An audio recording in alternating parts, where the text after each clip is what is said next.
사실 제가 학창 시절 동안 계속 축구 선수 생활을 했었는데 그냥 운동을 고등학교 졸업하고 그만두고 딱히 성취감을 느낀 일이 없었거든요. 근데 서울대 합격증 보고 나니까 진짜 정말 오랜만에 성취감을 느낀 것 같아서 되게 기분이 좋았어요.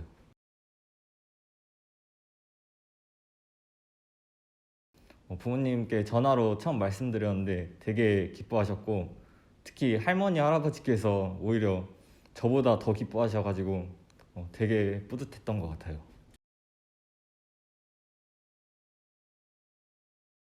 저는 고등학교 졸업하고 K3 리그에서까지 잠깐 뛰었습니다. 일단 제가 물론 학창 시절 때 내신 공부는 해봤지만 이 수능 공부는 이번이 처음 해보는 거였거든요. 그리고 제가 독학으로 공부를 했는데 그냥 공부를 하면서 제가 방법도 처음엔 잘 모르고 하니까 지금 내가 공부하는 게 맞는 건가? 이렇게 해서 성적이 나올 수 있나? 약간 그런 고민이 되게 많았던 것 같아요.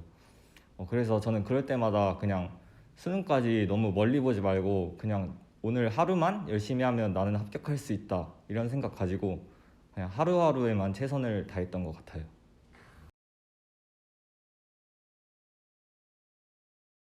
일단 화법과 작문 같은 경우에는 문제의 틀이 어느 정도 정해져 있어요. 그래가지고 저 같은 경우는 매일 아침 일어나서 화법과 작문 한 세트씩 꼭 풀었거든요. 그리고 그 선지를 보면 매번 반복되는 용어들이 있는데 그런 용어들을 잘 정리하고 문제를 많이 풀어보면 화법과 작문 같은 경우에는 크게 문제될 건 없을 것 같아요.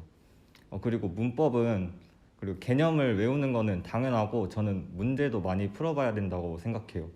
왜냐하면 수능에서 매년 한두 문제 정도는 계속 까다로운 문제가 나오기 때문에 개념을 암기하고 있다 해도 틀릴 수가 있거든요. 그래가지고 문법 개념을 암기하는 건 당연하고 또 사설이나 이런 기출문제 같은 것도 풀어보는 것도 전 좋다고 생각해요.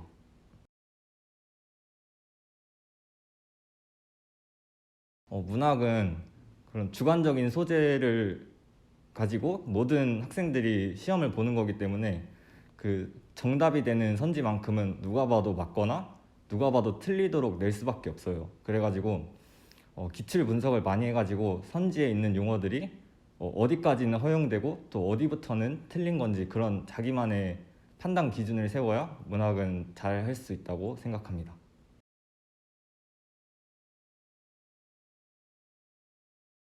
비문학이 저 같은 경우에는 계속 읽다 보면 앞에 내용을 까먹더라고요. 그래가지고 저는 고난도 지문 같은 경우에는 지문을 읽으면서 중요하다고 생각되는 거를 손으로 쓰면서 풀었어요. 그랬더니 시간은 물론 좀 더 걸렸지만 지문 이해도 더 잘 되고 그리고 문제 풀 때 그 정리한 것만 봐도 거의 모든 문제가 풀렸거든요. 그래가지고 저처럼 이렇게 잘 까먹으시는 분들은 이렇게 정리하면서 풀어보는 것도 좋은 방법이 될 것 같습니다.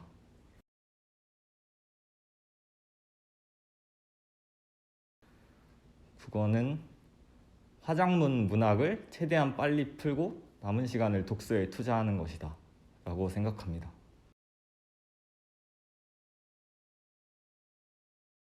저는 다 영역별로 다른 선생님을 들었는데 수업 같은 경우에는 대성의 전영태 선생님 들었고 지금은 안 계시는데 대성의 박광일 선생님 들었고 같은 경우에는 대성의 김승리 선생님 들었습니다.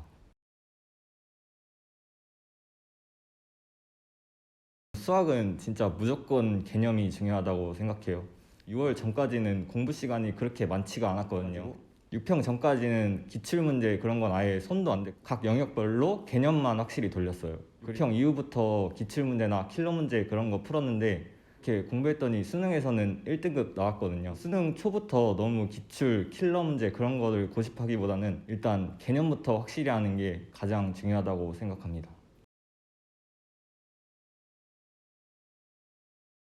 저는 영어는 그렇게 많이 투자를 하진 않았고 그냥 2등급만 맞자는 생각으로 하루에 1시간 하거나 이틀에 1시간 정도만 꾸준하게 감 잃지 않는 정도로만 했던 것 같습니다.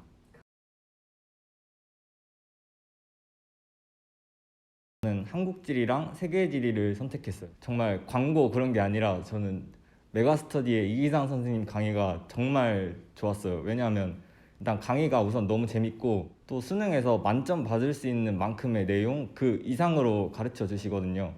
그래가지고 전 이기상 선생님 강의는 질의하신다면 한번 들어봤으면 좋겠고요. 많은 친구들이 탐구하면은 보통 노트 정리를 많이 하세요.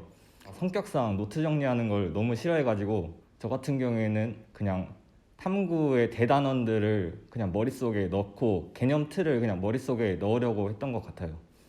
이동하는 시간이나 아니면 잠자기 전에 그 개념들을 마인드맵 식으로 머릿속에 떠올려보고 떠오르지 않는 게 있으면 개념책 찾아보고 이런 식으로 했던 게 시간을 많이 투자하진 않았지만 탐구를 잘 볼 수 있었던 방법이었던 것 같습니다.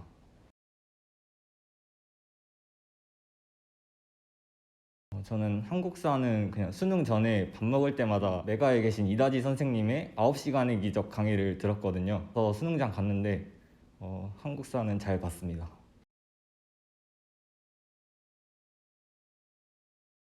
저는 공부로 서울대 가는 게 더 쉽다고 생각해요. 운동 해보신 분들은 진짜 아시겠지만 진짜 잘하는 사람도 너무 많고 무엇보다 운동이 너무 힘들거든요. 저도 공부할 때 진짜 힘들 때마다 내가 운동하면서 그런 것도 다 버텼는데 이렇게 공부하는 건 아무것도 아니다 그런 생각으로 버텼어요. 운동선수 하셨던 분들이 뭐 지금 공부를 많이 안 하셨을 수도 있지만 그 운동했던 그 정신력과 노력을 가지고 하면 공부하더라도 저는 분명히 잘할 수 있다고 생각해요.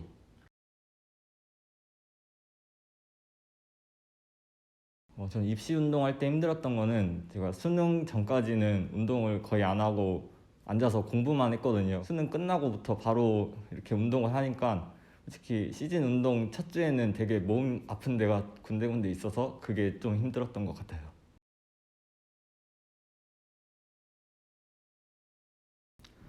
제가 육모 끝나고 영철쌤한테 처음 찾아왔는데 딱 서울대에 가려면 어느 정도 점수를 맞아야 된다라는 딱 정확한 목표를 알려주셨어요.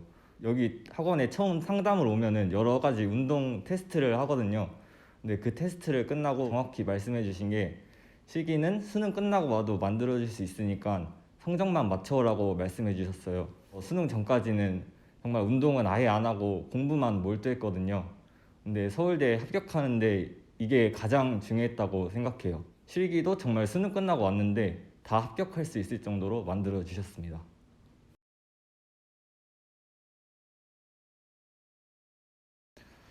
고대 운동은 제가 사실 서울대만 준비하는 게 좀 불안해서 영철쌤께 같이 고대 운동도 계속 하고 싶다고 말씀드렸거든요.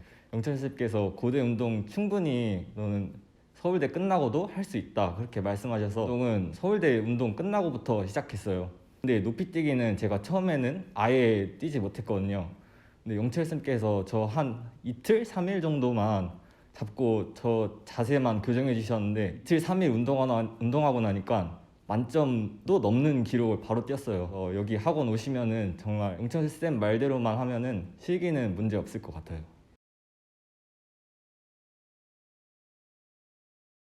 보통 고3 친구들이나 재수를 하는 친구들이 3, 4월에는 굉장히 열심히 하는데 9월쯤 지나면은 수능 가까워져서는 오히려 공부를 안 해요. 제가 생각하기에는 3, 4월에 공부를 하는 것보다 그 9월에 아니면 9월 지나서 공부하는 게 훨씬 더 가치가 크다고 생각하거든요. 9월 지나면은 아는 것이 많아지기 때문에 같은 시간을 공부해도 그 밀도가 굉장히 다르다고 생각해요. 수험생분들 9월쯤 지나면 되게 지치고 힘들 텐데 그때 조금만 더 버티고 힘내면은 분명 수능에서 크게 역전할 수 있다고 생각해요.